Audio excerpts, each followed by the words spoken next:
So ఒకరోజు మనిషి భయం ఎట్లా ఉంటుంది అనే దాని గురించి ఒక కథ చెప్తాడు, చాలా బ్రహ్మాండం ఉంటుంది.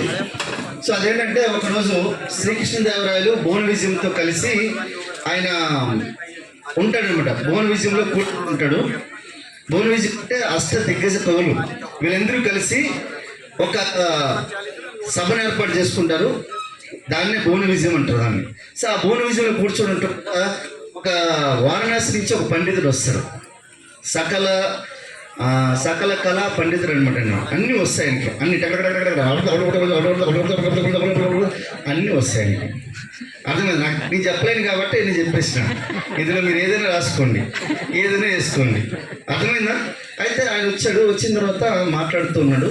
ఏమని మాట్లాడుతున్నాడంటే, రాజా, నేను అన్ని రాజ్యాలని తిరిగాను.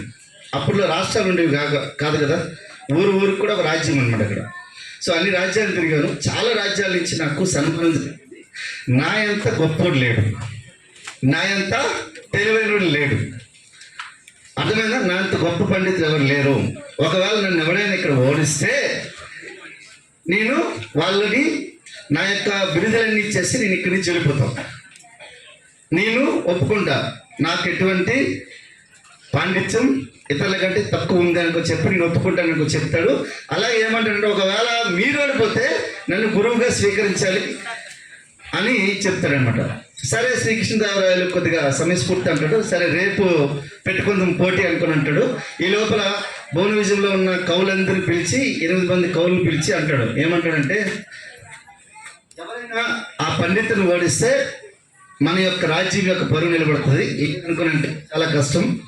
ఎట్లయినా ఆ పండితుడిని మనము ఓడించాలి. చూస్తే పండితుడికి అన్నీ వచ్చు. మ్యాక్సిమం అట్లా సవాల్ చేస్తారనుకుంటే అన్నీ వచ్చినట్లెక్కనే కదా, అవునే కదా.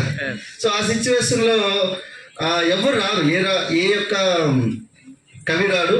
కానీ శ్రీకృష్ణదేవరాయలు ఏమంటాడంటే, మీరు కాలక్షేపానికి కవిత్వం చెప్తున్నారు కానీ మీలో ఎవరి దగ్గర టాలెంట్ లేదు అనే విషయం నేను ఒప్పుకుంటున్నా అనగానే ఇమీడియట్గా రామలింగుడు బయటకు వచ్చేస్తాడు. వచ్చిన తర్వాత, రాజా నేను ఆయన రేపు ఎదుర్కొంటాను అంటాడు.